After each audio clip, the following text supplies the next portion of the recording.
Hello, and welcome back to the series where I introduce Vampire the Masquerade clans, which can also be seen as classes, towards people that probably have never played Vampire the Masquerade.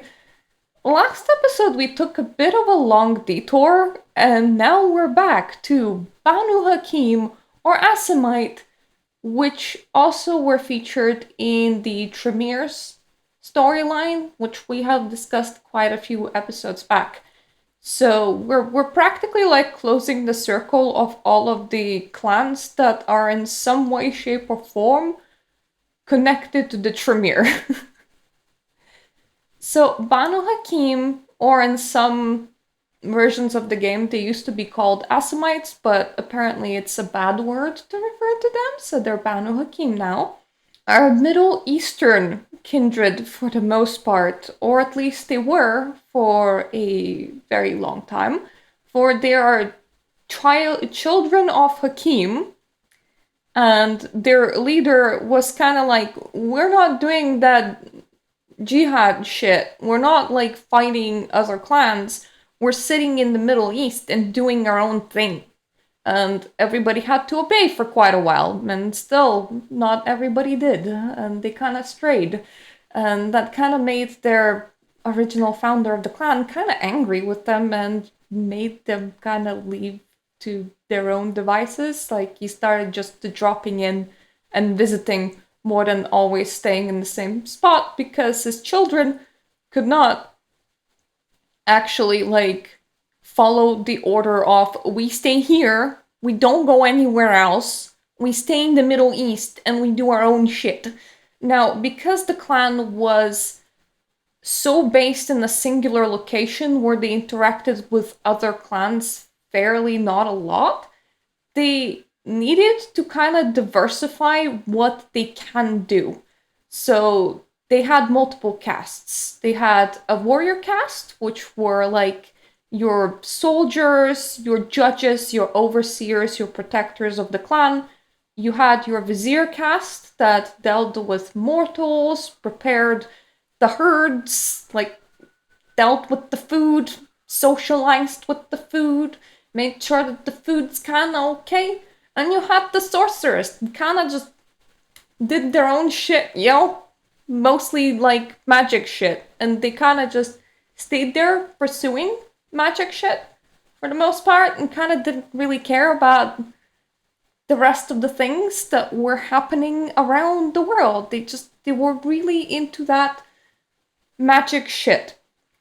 Now, one thing to note is that when the split into castes happened over time, a caste member, if they embraced, aka made a new vampire, that vampire could only become a member of that caste that their master, sire, their previous vampire was. So warriors can only embrace warrior caste, viziers can only embrace into the vizier caste, and sorcerers could only embrace into sorcerer caste.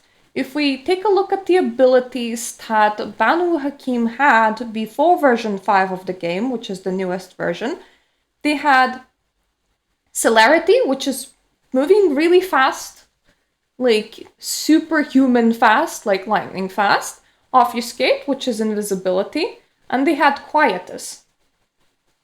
And quietus is a unique ability because it breaks down into castes. So warriors get one version of quietus, viziers get another version of quietus, and sorcerers get a third version of quietus.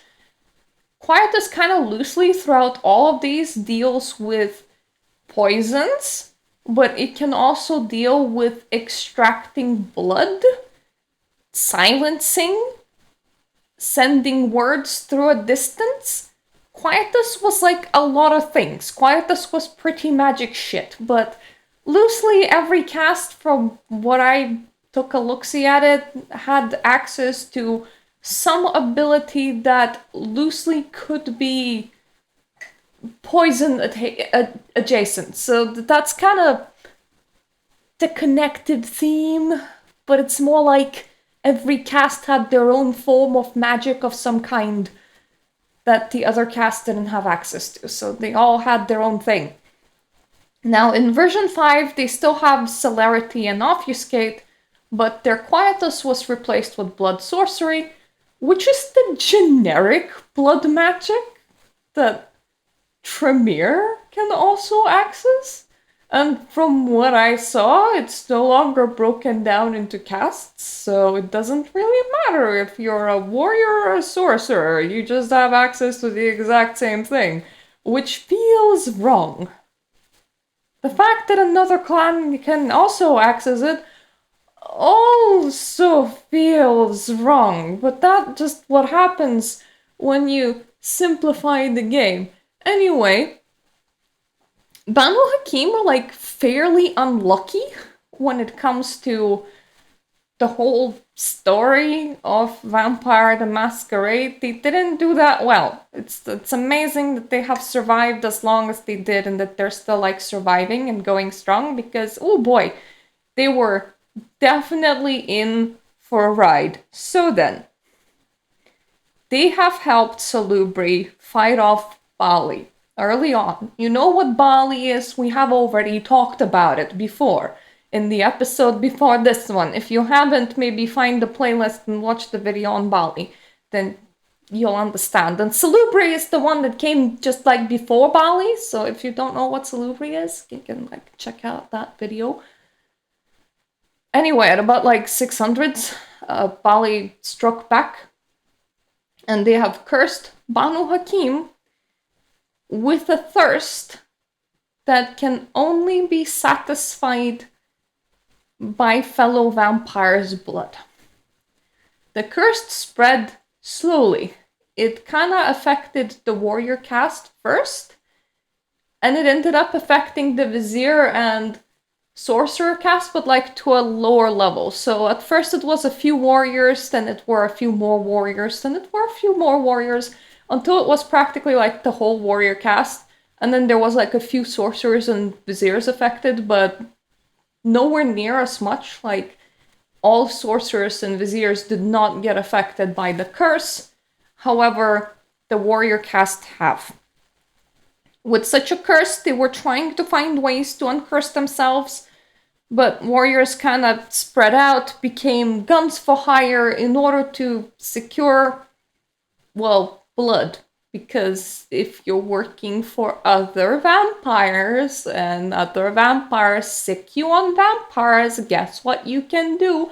You can eat the vampires, which is what you would like to do if you're cursed with a thirst that can only be satisfied with eating other vampires. Another quite a thing that has happened to Banu Haqim is that Islam started. And like quite a few in Banu Haqim have converted.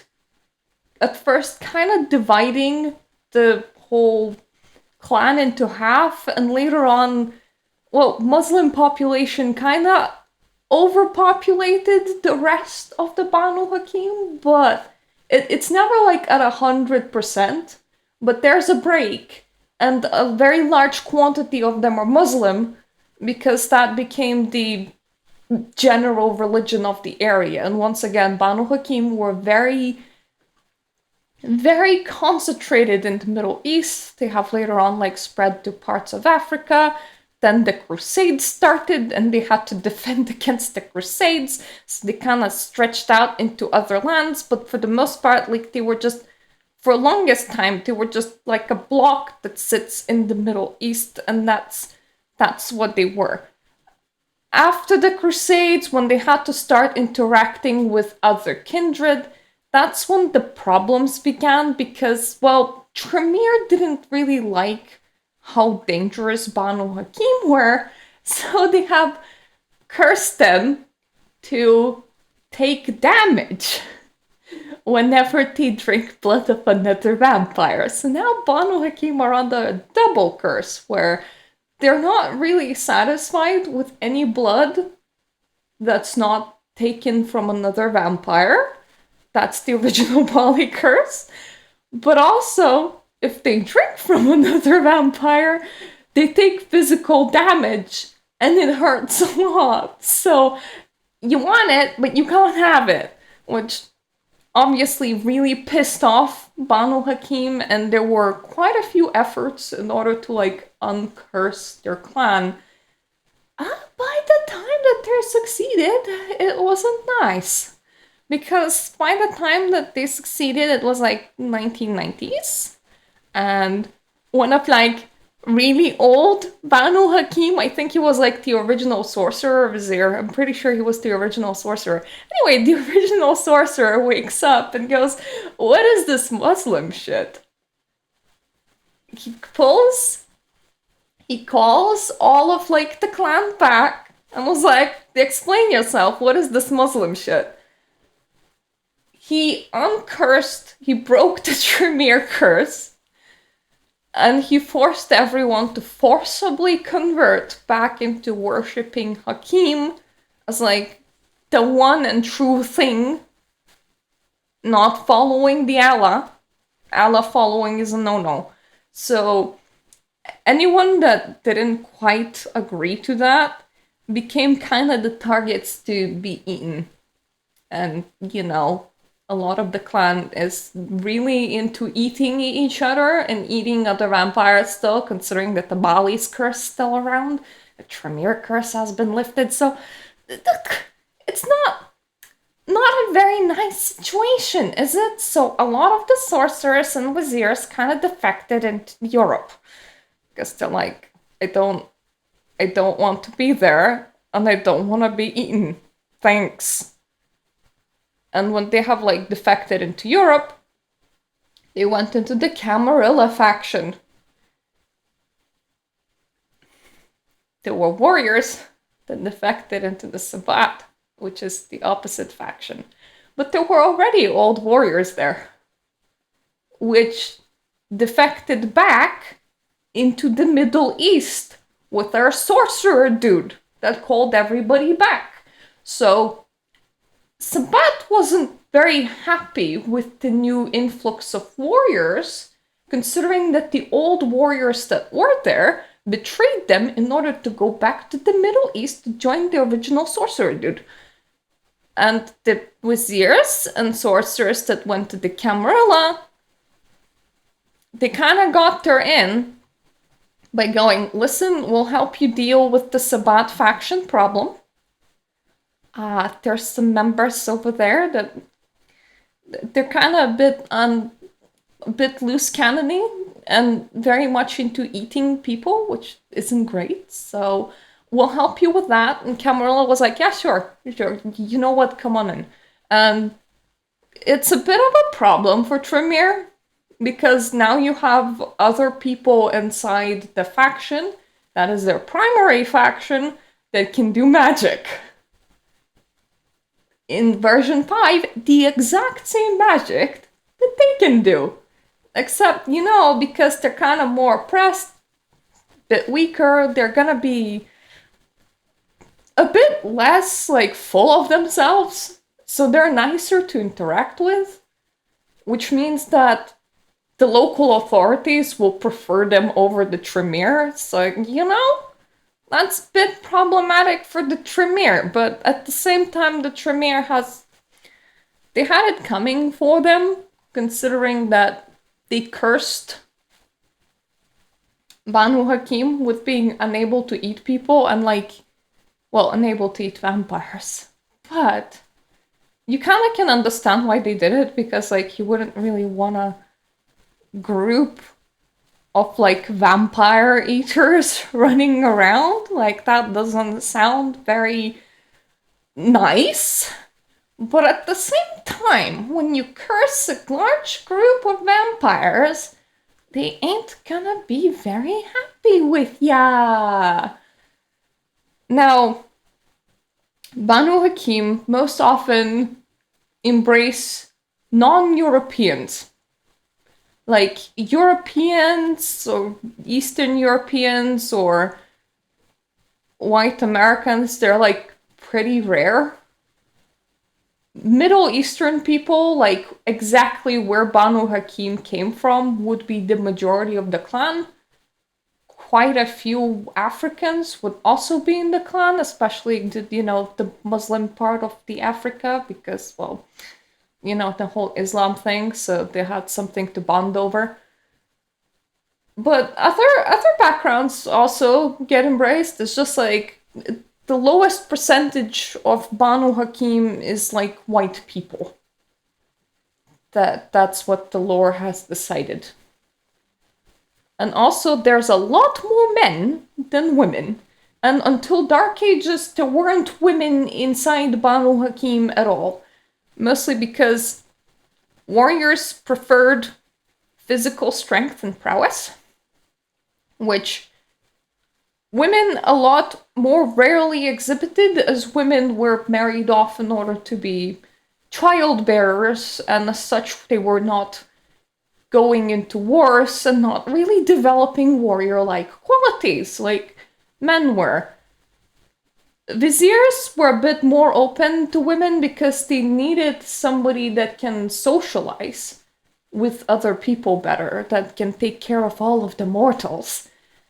And sorcerers wanted educated people, and especially people that are good at magic, and Middle East didn't always like to educate their women, so the amount of women in the sorcerer caste ebbed and flowed based on how educated were the women in any particular century. So those centuries that were like, nah, women can be illiterate. They're just gonna sit at home and they're gonna plop out children like there's no tomorrow. At that point, most sorcerers will be very disinterested at any women. But when women were educated, at the very least to some degree close to men, at that point, mentally, they're kind of even, so sorcerers didn't mind as much, but because of, whole world politics and stuff, and the kind of things that they preferred, it happened that they embraced more men than women still, and until, like, Dark Ages, they weren't embracing women at all, so it's a very, like, male-dominated clan. That doesn't mean that you can't create a female character, that just means that they're kind of rarer than the male characters inside this particular clan. Now, before V5, the kind of weaknesses that Banu Haqim had differed depending on which caste they are. So they had like a combined clan weakness that instead of going paler with age, they went darker with age. So instead of turning super white, they turned like super, super, super dark, which honestly sounds kind of exotic and probably looks really cool. Like, imagine black, like obsidian black on a person. It's about as rare as, like, as pale as a paper. I think it happens more often than as pale as a piece of paper, because if you're as pale as a piece of paper, something's probably really wrong with you, like being dead, which vampires are. But they had that uniqueness going for them. But warrior caste was addicted to vampire vitae, like vampire blood, which was already discussed. Sorcerer caste, their aura perception revealed that they were practicing blood magic, even if they had no knowledge of blood magic. So, blood magic is bad or something. Vizier caste suffers from an obsessive-compulsive derangement of some sort, normally about something that's creative. So you can be super obsessive-compulsive about, like, making art or making music or making shows, that sort of thing. Now, the 5th edition removed all of that together with clan becoming darker with age rather than lighter. So now they have blood addiction, which is they're drawn to feed from those deserving of punishment, which is a very interesting wording, but this is especially true for vampire blood because all vampires are deserving of punishment, obviously.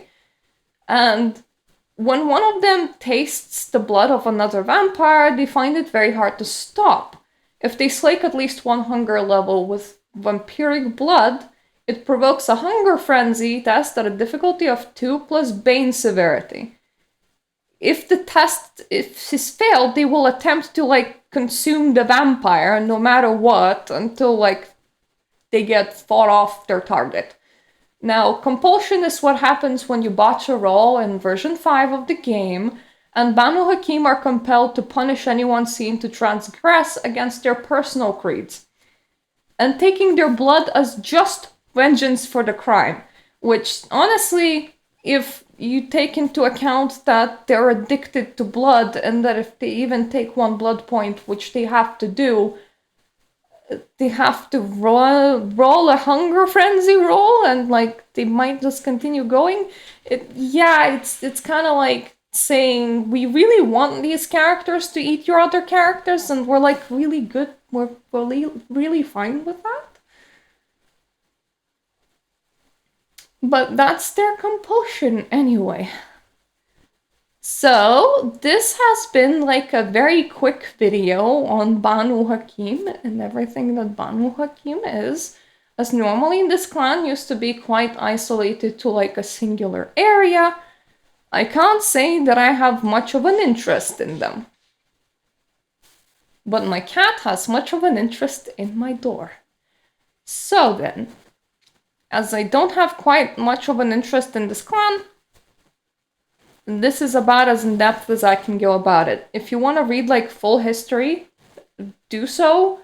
It is in the description down below. It's a wiki link. You can read a lot more about the clan. The clan itself is kind of interesting on the account of having 3 separate branches to work with. So it's 3 in 1. It's pick your own flavor, which is always a lot of fun.